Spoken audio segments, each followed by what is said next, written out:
सारे ब्रजवासी एकत्रित हो गए थे और फिर अपने घर में बड़ा उत्सव मनाया। देखना वो सोच नहीं गए कहीं, अच्छा ध्यान रखना कहीं गिरे ना भाई। हरि पूरी सच्चिदानंद भगवान की जय। कालिया नाग के जाने के पश्चात जमुना का जल अति पवित्र हो गया। अब विमुक्त हो विभय मुक्त होकर के सब लोग रो जाते थे।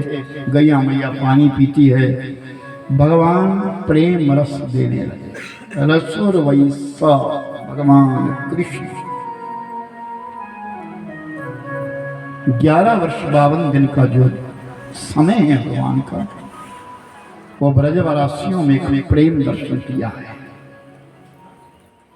7 वर्ष के जब होने को आए, इंद्रयाग का समय आया, इंद्र की पूजा का समय आया। जब इंद्र की पूजा का समय आया तो नंद बाबा ने कहा दीपावली हो गई है, कार्तिक का मास है, दीपावली हो गई है, कल इंद्रयाग का समय, इंद्र की पूजा का समय है। गोपाल ने कहा नहीं बाबा, हम इंद्र की पूजा नहीं करेंगे कल। क्यों? वो अभिमानी है, वो अभिमान करता है, दूसरों के पुण्य को चुराता है, दूसरे को कार्यों को विध्वंस करता है। हम उसकी पूजा नहीं करेंगे, कल हम गिरिराज की पूजा करेंगे, गोवर्धन की पूजा करेंगे। अरे वो तो पहाड़ है, पत्थर है। नहीं बाबा, वो साधारण पहाड़ नहीं, वो गिरिराज है। उस गिरिराज की पूजा करेंगे वहां तो वो कोई भगवान है। हाँ हाँ मेरा भगवान है वो।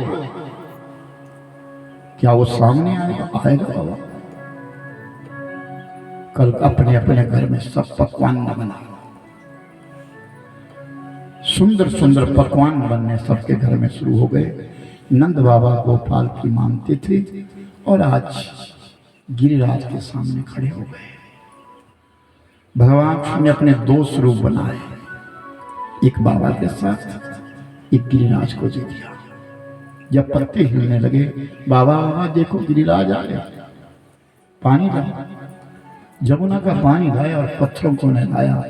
चंदनेन विलेपितेना पुष्पेन याता, सुंदर सुंदर पुष्प लाए, चंदन लगाया, फूल चढ़ाया और फिर कहा सब ब्रजमणिकाओं ने कहा कि जो जो तुम भोग लाई हो सब डाल दो गिरिराज पर।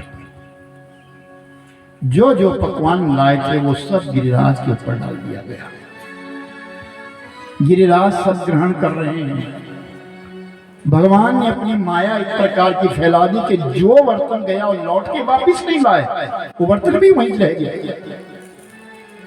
और जब सबका पकवान खत्म हो गया देख करके, तब भगवान ने कहा कि अब मेरे भगवान को तुम पानी पिलाओ। बोले पानी नहीं पिला सकते, हम कैसे पिलाएंगे? जो इतना खा गया पानी कितना पिएगा?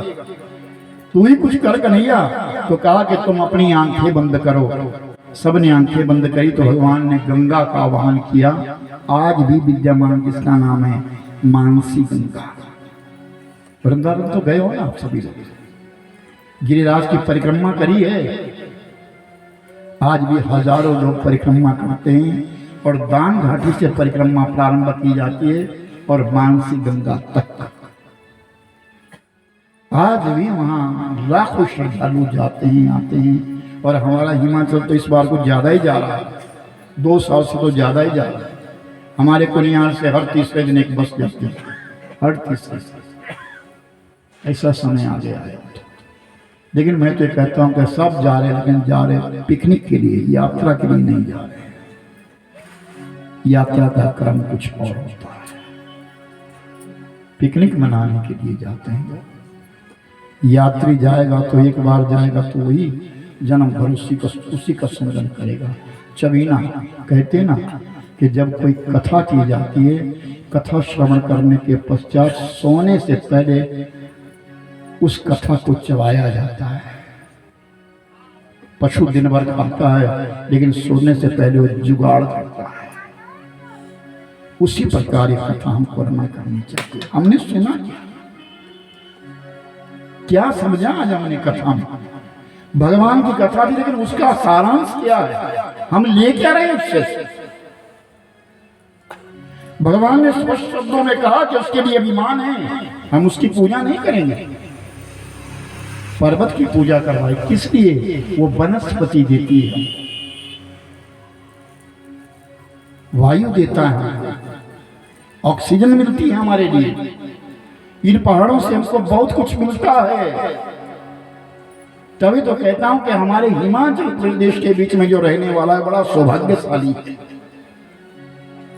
इसीलिए मैंने पहले भी कहा, बरसात के मौसम में प्रत्येक व्यक्ति को कम से कम एक पौधा जरूर लगाना चाहिए। इस धरती का श्रृंगार, एक पौधा जरूर लगाना चाहिए। फलदार लगाएं, अच्छा, नहीं तो छायादार लगाएं। पशु पंखियों को छाया मिले, लोगों को फल खाने को मिले।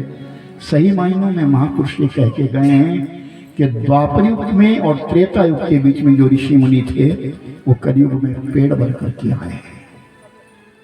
हमको दो फायदे देते हैं, छाया मिलती है, फल मिलता है। हम कितने दुर्भाग्यशाली है, कोई हमको गाली गलौज करे तो हम उसके लिए उल्टी गाली गलौज कर देते हैं। पेड़ों पे कोई पत्थर मारे तो पेड़ उसके लिए फल दे देता है।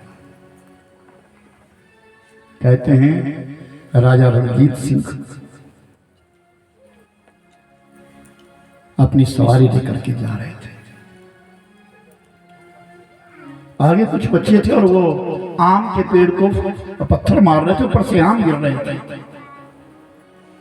लेकिन जैसे ही राजा की सवारी देखी तो एकदम सहज अपनी गर्दन नीचे कर दी और थर थर कांपने लगे, डर गए। राजा रणजीत सिंह नीचे उतरा और उन बच्चों को कंठ लगाया।